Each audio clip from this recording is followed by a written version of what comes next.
I trudged home after a grueling day at the office, only to find that Alice wasn't around. Alice. I called as I climbed the stairs. I'm back. I'll be down in a sec, Spartan, she responded from above. It was a little joke we had. We'd met at a costume party where I'd been dressed as Spartan.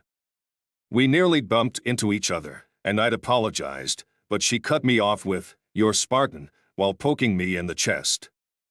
I'd pointed at her chest and said, "I'm Alice," which made her laugh.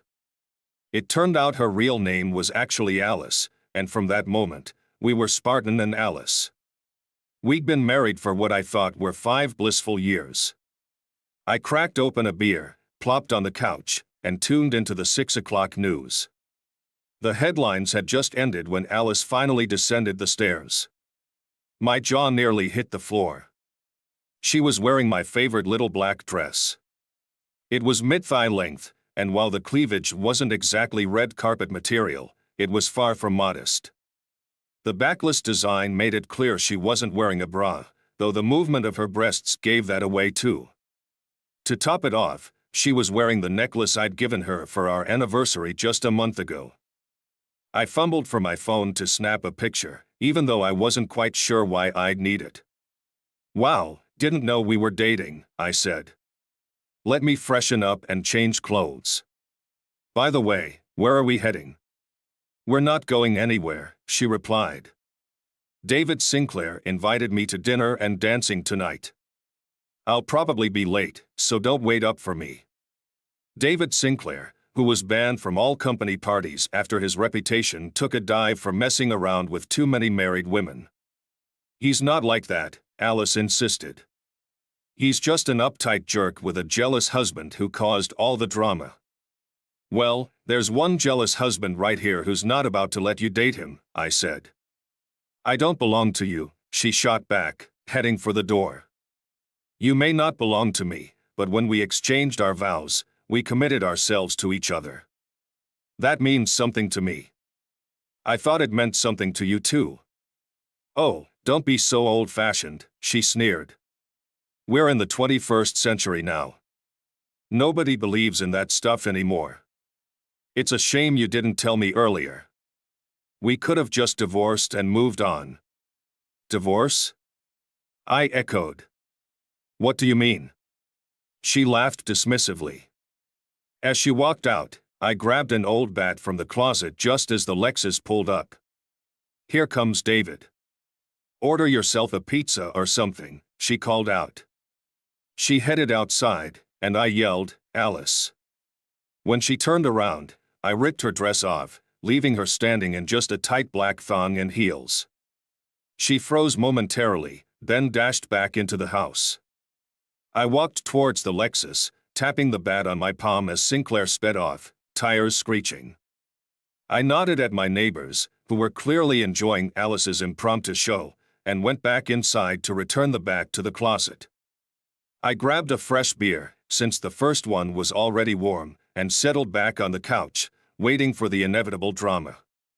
It didn't take long. Alice stormed downstairs, wrapped in a robe and seething with anger. Her tirade was a mix of fury and frustration that I could barely follow. I heard expletives that I didn't even know were in her vocabulary. I just sat there until she ran out of steam. "What were you thinking?" I asked, bewildered. "What were you hoping for?" "I don't know," she admitted. "Our lives have gotten so monotonous that we never have any fun anymore. Why am I only hearing about this now? And the last few times I tried to change things up, you were either too busy, uninterested, or it was just gross. Even if you can justify cheating, why humiliate me like this?" "I didn't want to lie," she explained. "I thought if I told you, it wouldn't count as cheating." "That's the most ridiculous thing I've ever heard," I said. "Sleeping with someone else without my consent is definitely cheating." "Maybe you'd allow it," she suggested, looking at me with false hope. "You've really lost your mind," I said, feeling the rage bubble up. "I need to get out of here before I do something we'll both regret." I snatched the keys and bolted before she could even get up from her seat. I did what any self-respecting man would do in my shoes. I went to my favorite bar to drown my sorrows. "What's wrong, Michael?" Ben asked, sliding another bottle my way. "You look like you lost your best friend." "Maybe you're not too far off," I replied. I came home to find Alice dressed to the nines, telling me she was going out with David Sinclair from work and that I shouldn't wait up. "Of course you told her no," Ben said. "Of course I did. What kind of fool do you think I am?" I almost went off on him when he smirked and said, "Just messing with you, dude." So what happened next?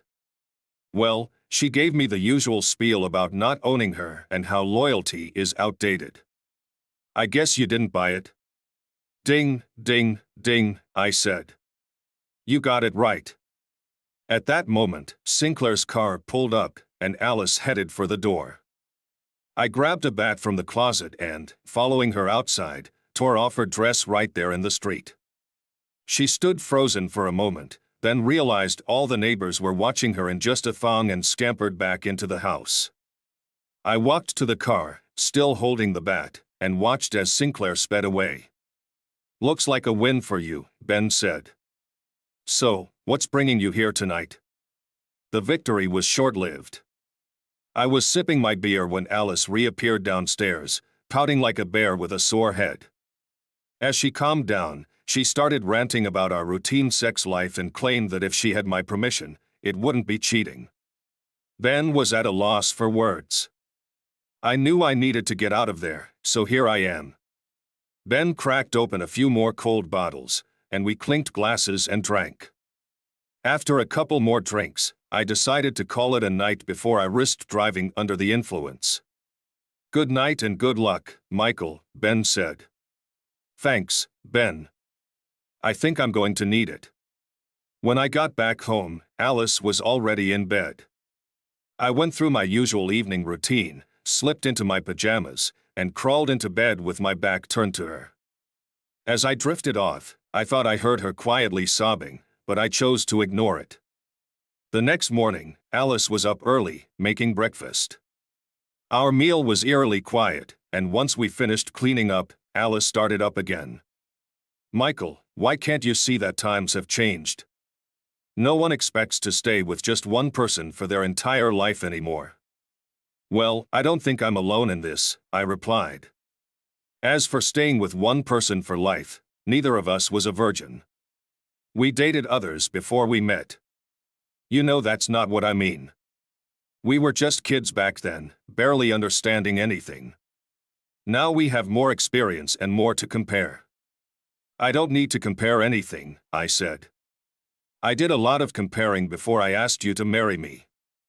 I chose you because I knew you were the one I wanted to spend my life with. When you said yes, I thought you felt the same way. Did you lie?" "No, but what? Have you changed your mind? If so, maybe we should just get a divorce." "I don't want a divorce." "Well, you can't have it both ways. If you don't want a divorce, you'll need to forget about this nonsense." Alice lowered her gaze and said, "I don't want a divorce." "Then it's decided," I said, though I wasn't entirely convinced. Despite Alice's claims that she had given up on seeing other men, I found it hard to believe. I was on edge every time she was late or didn't call when she said she would. The tension between us was palpable, and it even affected our intimacy. Everything felt more cautious and less passionate. Finally, I lost my composure. "Alice, I want a divorce." She looked shocked. "But I thought we were okay." "Really? Do you think everything's fine? Do you believe we're anywhere near where we used to be, when things were good?" She lowered her eyes and shook her head. Telling my parents was the hardest part. They couldn't grasp why we couldn't make it work. When my father-in-law cornered me one day, I showed him a photo of Alice half-dressed, and he backed off. We faced a lot of questions from the family. I let the wine flow to shield Alice from embarrassment, but ultimately, I had to show everyone the photo and explain what she had been up to. Alice's family came down hard on her, and she came to me looking for sympathy. "Michael, Is there really nothing I can do to change your mind about the divorce? I put my hand to my chin and thought for a moment. I came up with an idea that I was sure she wouldn't like. Okay, Alice, I won't stop the divorce, but I'll postpone it on one condition. Her mood lifted immediately. Anything, Michael? Be careful when you say anything. It's a lot. I'm not worried, she said. I'm sure you won't go crazy. So, what's the condition? She asked eagerly. I'll let you date other men as long as I can date other women. I was pretty sure I saw a grin flash across her face before she masked it with a sickly sweet smile. Of course, Michael, that's fair. What a piece of work. I was convinced she hadn't expected me to find another woman. There's one more thing, I said. What? You can't start dating until I've had a chance to find someone myself. She seemed thrilled, probably thinking she already had someone in mind and was worried I might not find anyone. I decided to give her a little incentive. If I can't find a date within 2 weeks, you can go ahead with your plans. This brought one of the brightest smiles I'd seen from her in weeks. She threw her arms around my neck and kissed me. That's great, Michael. Thank you. You'll see, this will be just what our marriage needs. Yes, it might just revive it, or flush it down the drain. A few days later, Alice was taken aback when I told her I had a date and suggested we go on a double date the next day. She probably thought I was bluffing and that she'd be out on a date while I stayed home alone.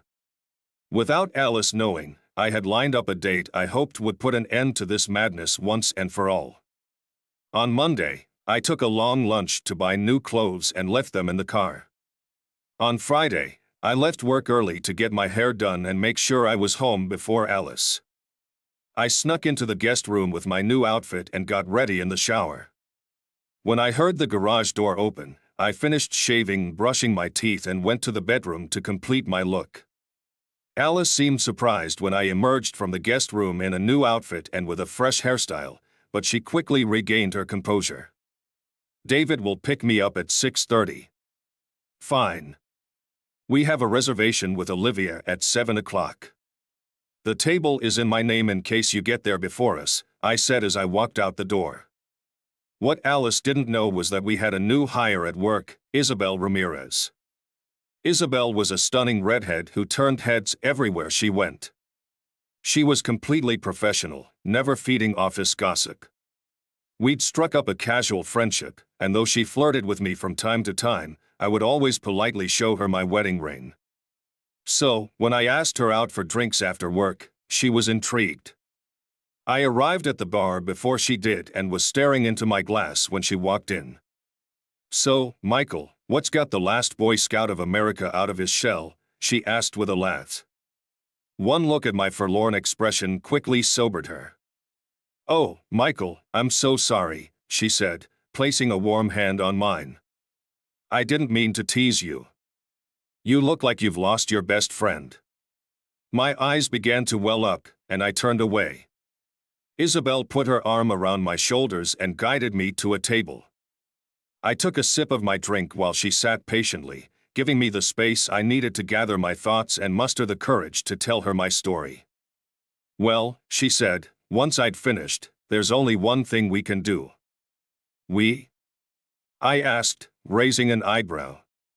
Yes, we, she confirmed. I'll be your date. I laughed for the first time since Alice dropped this bombshell of an idea. Why are you laughing?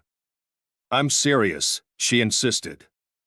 I looked into her eyes, half expecting a gotcha moment, but her sincerity was clear. Why me? I know you don't date married men, hell, you barely even flirt with single men. If the guys at the office thought they had a chance with you, there'd be a line around the block. I'm not just looking for a date, she said. Like you said, I can date anyone I want. But I really like you. Maybe it's because you don't always undress me with your eyes. Not that you don't sometimes, it'd be weird if you didn't. But you always treat me with respect. When we talk, you actually listen and support my ideas when others dismiss them just because they come from me. More importantly, I like you, and I'm angry at your wife for treating you so poorly. So, are we on a date or not? I might not have been born yesterday, but I wasn't born last night either. You're in. I finished off the rest of my drink and walked Isabel to her car. She gave me her number, shared a friendly hug, and drove off. I had a feeling my life was about to get a lot more interesting. When I pulled up to Isabel's place, I barely had time to get out and open her door before she reached the car. She was a bit taller than Alice but still shorter than me. Her dress, emerald green and tight, fell just below the knee, with a daring slit up the left side almost to her thigh. Her wavy red hair cascaded down to her mid-waist, and the dress showed more cleavage than I'd ever seen on Alice. As I helped her into the car, she almost slipped, giving me a brief but tantalizing glimpse of her creamy white thigh before she adjusted her dress, flashing me a bright smile. "We'll have plenty of time for that later," she said, her voice a sultry purr. I had to compose myself before driving, feeling a bit awkward from her laugh and touch. As if that wasn't enough, she began rubbing my thigh. Luckily, we arrived at the restaurant before things got too far, and I managed to regain control as we walked in. Alice and David were already there. I'd seen David a few times before, and his appearance that evening made no more impression on me than usual. Alice, on the other hand, was furious. I don't think I've ever seen her so worked up. David didn't stand up, so I didn't offer my hand, merely nodding at Alice while helping Isabel into her seat. Alice was clearly shocked to see me with such an attractive date. I think she was going to make a snide comment but thought better of it. David, however, couldn't take his eyes off Isabel's cleavage. Alice had to elbow him to keep his gaze from wandering. Dinner started off awkwardly but soon felt like just another night out with two normal couples, rather than husband and wife with different partners. Afterward, we went to a club to drink and dance. The fast dances were uneventful, but during the slow songs, Isabel pressed herself against me, and I could feel Alice's glare piercing through me. Alice was practically grinding on David, trying to make a scene. She attracted quite a bit of attention, but she seemed oblivious to it, lost in her own world.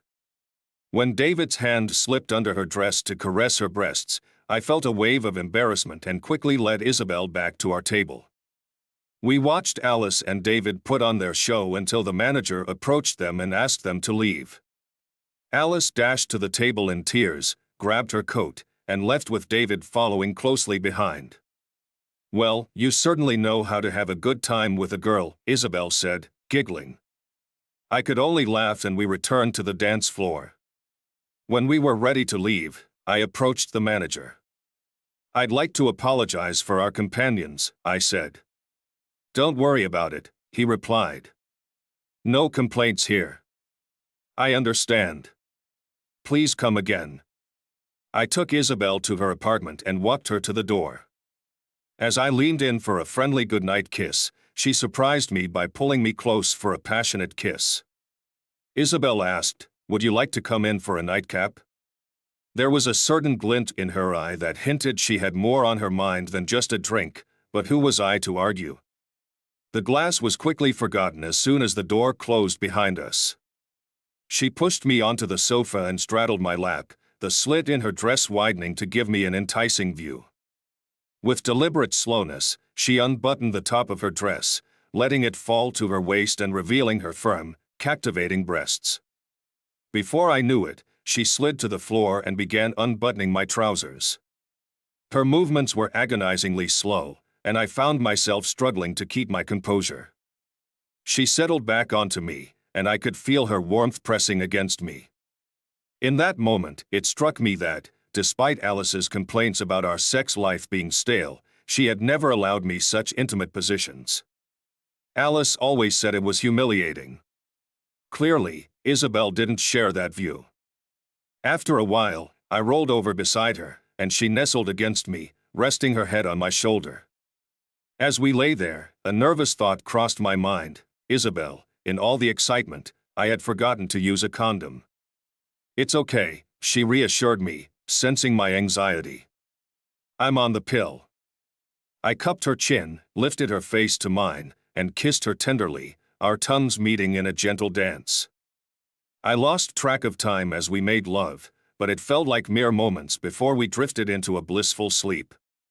Lying there, I couldn't help but think about Alice's claim that our sex life was monotonous.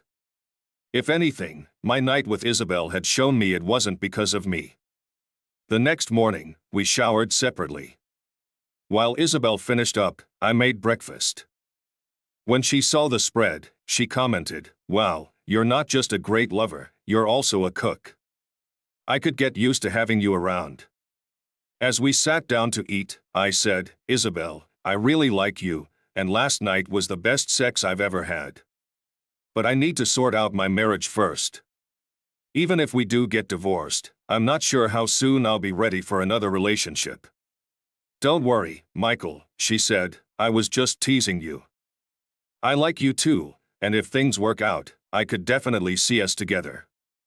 But you're right, first, you need to settle things with your wife." After breakfast, we chatted about trivial things until I decided it was time to head home and see if anything could be salvaged from my marriage. When I walked in, I found Alice sitting at the kitchen table, her eyes red from crying. Seeing my contented expression made her burst into tears. I took a cup of coffee and sat down across from her. "So, how was your night with David?" "Oh, Michael," she sobbed, "it was terrible. All I could think about was you and Isabel. She's so beautiful, and I know I can't compete with her." "You wouldn't have to worry about competition if you hadn't started this mess," I said. Alice couldn't meet my gaze but nodded in agreement. "I think you'd feel less regret if it was just me and David left alone at home." She looked up, her eyes filled with tears, then nodded again. "I just don't know what to do. Part of me wants to kick you out and start over with someone new." Alice was openly sobbing now, clearly tormented by the situation. "But then I look at you and see the person I married, the one I fell in love with. I don't see an evil woman, just a confused girl. I hope there's a way back for us." Alice's hope was evident in her tear-filled eyes. "I'm going to change and go out for a while. When I return, we'll talk again. Please don't make me move out, Michael. How can we be together if we're apart? I need you now more than ever." "You don't understand," I said. "It's not just about us getting back together. Maybe you should have considered how much you needed me before starting this." I went upstairs to our bedroom, leaving Alice at the table. When I came back down, Alice was still sitting there, watching me with hopeful eyes. I shook my head sadly and walked out of the house. I know it sounds cold, but I needed Alice to feel the fragility of our marriage. I walked down to the Charles River and sat on a bench, watching the rowers and sailboats. I felt a pang of sadness as I wondered if I'd ever have children with Alice. I don't know how long I sat there, but as the sun began to set and the chill set in, I took a deep breath and trudged back home. When I entered the house, Alice was still at the table. She looked up at me with hope, but I simply shook my head, went up to my room, and locked the door. I lay on the bed, fully dressed, covering my eyes with my hand. I don't know how long I lay there before I heard a soft knock and a whisper, "Michael." I didn't answer, and after a second knock, I heard her footsteps retreating to the guest room. After making sure she had gone to bed, I quickly showered and fell into a restless sleep. The next morning, I went downstairs to find Alice had prepared a large breakfast. Surprisingly, I had a good appetite, though Alice only picked at her food. "Michael," she said, "do you think we could try seeing a psychologist?" I considered the idea. I didn't know much about counseling and wondered if they'd try to get me to agree with Alice's perspective. If that was the case, I could always leave. But I wanted to work things out. From my night with Isabel, I'd learned that our sex life had become mundane. Did I really want to go back to that? Despite my anger at Alice for never addressing her issues with me directly, I decided I still had enough love for her. I wasn't ready to give up without a fight. "Okay, Alice, let's get something straight," I said. She almost jumped out of her chair. "I don't want a counselor whose goal is to save our marriage. Whether it can be saved or not is irrelevant. I won't tolerate any hidden agendas." I could tell she was disappointed. She must have been hoping for some New Age therapist who would endorse her "times have changed" philosophy, but she had no choice but to agree. The consultation turned out to be surprisingly effective. Alice had to face how her refusal to work with me was contributing to her dissatisfaction with our sex life, and I realized I needed to be more assertive. We discussed what we wanted, needed, and expected from our intimacy. Although counseling helped us address many issues, I remained focused on her betrayal, even if I didn't let it dominate our interactions. Alice, on her part, couldn't get past her insecurities about Isabel. Despite my assurances that, although I had some feelings for Isabel, I was not in love with her and that our date was merely a response to the situation, Alice simply didn't accept it. In the end, we decided to part ways amicably. Once the divorce was finalized, I took time to reflect on my life. I didn't immediately reach out to Isabel. Instead, I booked a stay at a bed and breakfast on the Mina coast. The weather was unpredictable, mirroring my mood, but I needed to relax and contemplate my next steps. When I returned, I called Isabel. We went to dinner, and though we ended up in bed together, it was more for comfort than passion. The next morning, as we lay in bed, she asked, "Penny for your thoughts, Michael?" I replied, "I was thinking how easy it would be to pick you up and ask you to stay with me forever. But I know that the easy way isn't always the best." She smiled slyly and said, "Get your mind out of the gutter. I don't just mean sex, you pervert. I really like you, and I know I could easily fall in love with you, but I'm concerned it might be unfair to both of us since my divorce is still fresh. I think it's better if we both see other people for a while, as well as each other. I can't guarantee how long this will last, and I won't ask you to wait for me." I wanted to argue, but I knew she was right. We got out of bed, used the bathroom, showered separately, and had a quiet breakfast. I was tempted to ignore our agreement and pursue a relationship with Isabel, and I think she might have been tempted too, but I was determined. After we finished cleaning up, she walked me to the door, and we hugged, tears in our eyes. "I think this is goodbye," she said. "No, I don't agree," I replied. "Why don't we meet for dinner in 2 weeks, just to check in on how things are going?" "Okay," she agreed, kissed me on the cheek, and led me out the door. The sound of the door closing felt like a prison door, and I wasn't sure if I'd made the worst mistake of my life. I spent the rest of the week questioning my sanity. On Friday, I decided to join some friends for dinner and drinks. We sat in a corner booth at the back of the restaurant, with me facing the door. As we were finishing dessert, I saw her walk in. Isabel was with a tall, handsome guy. Who was I kidding? Of course, he was tall and handsome. I was torn about whether to say hello, but I decided against it, respecting our breakup. I was disappointed at how quickly she seemed to have moved on. I guess you could call me a coward because I waited until she went to the restroom before leaving some cash on the table and saying a quick goodbye to my friends. I was angry with her for not waiting longer to start dating again and even angrier with myself. It was something we both agreed on. One thing was certain, I needed to get back into the dating scene. I flatter myself that I'm a pretty good catch, and I had no problem arranging a date for the following Friday. Her name was Heather Price. She worked as a secretary for one of my clients, and we'd had some flirtatious exchanges in the past. She knew I was married, but she readily agreed once I mentioned my divorce. Heather had always seemed attractive in a professional sense, but I was surprised by how stunning she looked when she opened the door. "I think I'm pretty well prepared," she said. "That's an understatement," I replied, noticing her readiness. Just let me put on my cloak, she said. I helped her with it, and we went out. Dinner was filled with the usual first date conversation, though we discussed my divorce. Heather was shocked by Alice's actions. Over coffee and dessert, I decided to be upfront. Heather, I don't want to deceive you.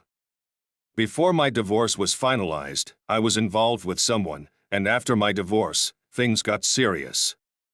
We both agreed to see other people for a while to avoid rushing into anything. I don't want you to think I'm just using you as a placeholder. I'm open to whatever happens. Her response was reassuring. Michael, this is just our first date. I'm not expecting any commitment. I appreciate your honesty. Let's just see where things go. With that awkwardness behind us, we had a pleasant evening, ending with a warm kiss and plans for the following Saturday.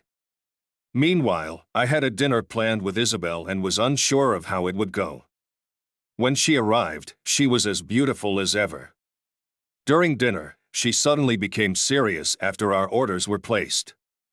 You know, I saw you, she said. I raised my eyebrows, curious. I saw you with your friends the other night. I was going to come over and say hello, but when I came out of the restroom, you were already gone. I felt a little embarrassed. I know we agreed to see other people, but seeing you with someone else so soon made me a bit jealous. It's silly, I know. Michael, you had no reason to be jealous, she continued.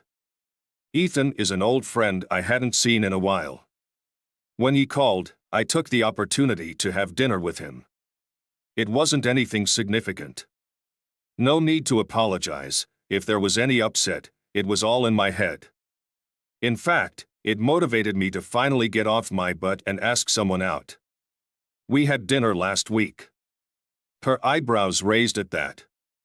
Should I be feeling jealous? She asked, a playful smile on her face. Oh, I wouldn't worry about that, I replied.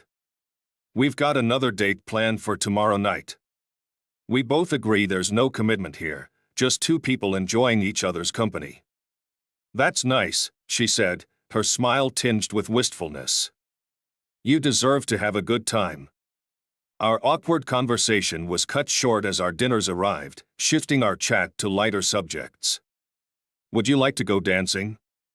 I asked, opening the car door for her. No, I think it would be better if you just took me home, she replied. The drive was quiet. She stared out the window, lost in thought. We reached her door, shared a kiss that was perhaps a bit more intense than we intended, and gently separated. Please stay in touch, Michael, she said. I will, I assured her.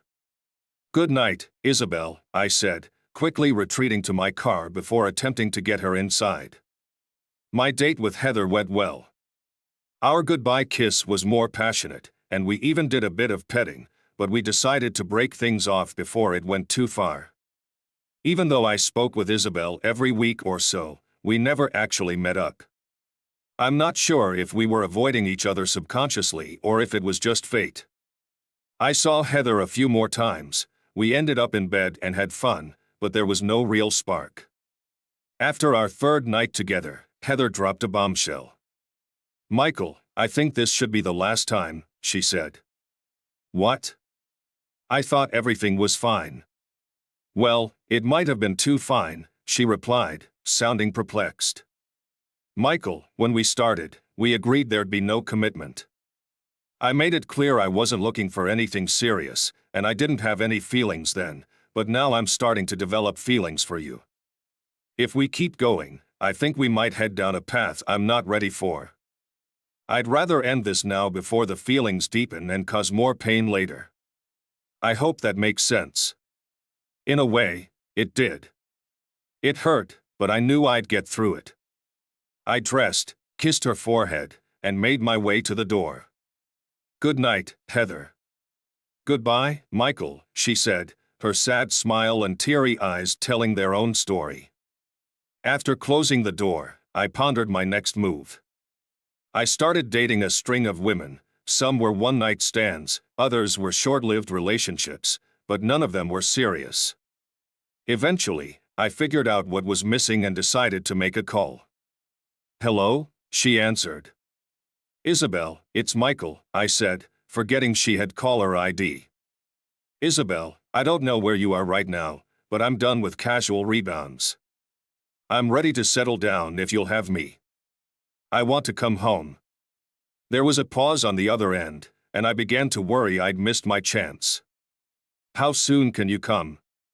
Alice had stayed in town, living a solitary life with her cats, and she certainly wasn't looking for work in a Mexican brothel. I wasn't truly serious about her, but I saw Heather a few more times. We ended up in bed again, and while it was fun, the spark just wasn't there. After our third night together, Heather dropped the same bombshell on me again. "Michael, I think this should be the last time." "What?" "I thought we were fine," I protested. "Maybe too fine," she said, her words confusing me. "Michael, we agreed on no commitment. I didn't have any feelings at the start, but now I'm developing them. If we keep this up, we might end up in a place I'm not ready for. I'd rather end things now before the feelings get too deep and hurt more later." I hope this makes sense. It did, in a strange way. It hurt, but I would move on. I got dressed, kissed her forehead, and headed to the door. "Good night, Heather." "Goodbye, Michael," she replied, her sad smile and teary eyes reflecting her own pain. I closed the door and thought about my next move. Some of my dating experiences were one-night stands, others were brief relationships, but none of them turned serious. Eventually, I realized what was truly missing in my life and decided to pick up the phone. "Hello?" she answered. "Isabel, it's Michael," I said, completely forgetting she had caller ID. "Isabel, I don't know what's going on with you, but I'm done with endless rebounds. I've had more ups and downs than a pinball machine, and I'm ready for something more. If you're still open to it, I want to come home." There was a pause on the other end, and I feared I might have missed my chance. "How soon can you come?" she finally asked. Alice hadn't left town in disgrace. She lived a solitary life surrounded by her cats and certainly wasn't seeking work in a Mexican brothel. Though I wasn't particularly curious, mutual friends mentioned she was dating, but no one serious seemed to be in the picture. Isabel wanted to invite Alice to our wedding. Although I had reservations, I didn't object. Alice declined the invitation but sent a lovely gift instead. I was surprised when Isabel developed a casual friendship with Alice, meeting occasionally for coffee or shopping. It didn't bother me, although it was certainly unusual. About 6 months after we got married, I came home to find Isabel dressed up and ready to go out. "Oh, here we go again," I thought. But fortunately, my concerns were misplaced. "Go change," she said. "We're meeting Alice at Olivia's for dinner. Look, I know you two have become pretty close, but don't you think this is a bit much?" I asked. "Don't worry, dear. There's a method to my madness," she replied. I knew better than to argue when she had her mind set on something, so I shrugged and went to change. When we arrived, Alice was already there, and the situation was as awkward as could be. Isabel and Alice exchanged cheek kisses, as women do, while I just stood there, feeling out of place. Neither of us seemed to know what to do. Alice broke the silence. "Michael, good to see you. You look great." "Thanks, Alice. You look good too." We were spared further awkwardness as we were shown to our table. Isabel paused to speak with the man at the counter. "What's this all about?" I asked when she rejoined us. "Don't worry about it, honey," she said. "Every husband knows that when his wife says nothing, it usually means something, and he should be concerned." But there was nothing I could do except go along with it and hope for the best. Alice sat to my right, with Isabel opposite her.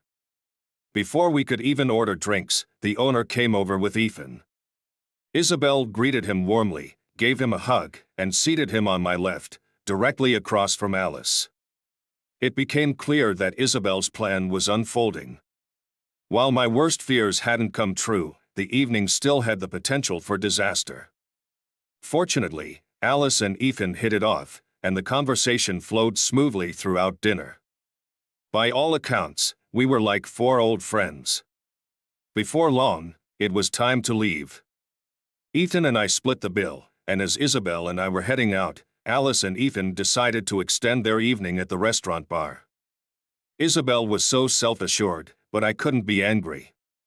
Although it might not last, they clearly had a good start.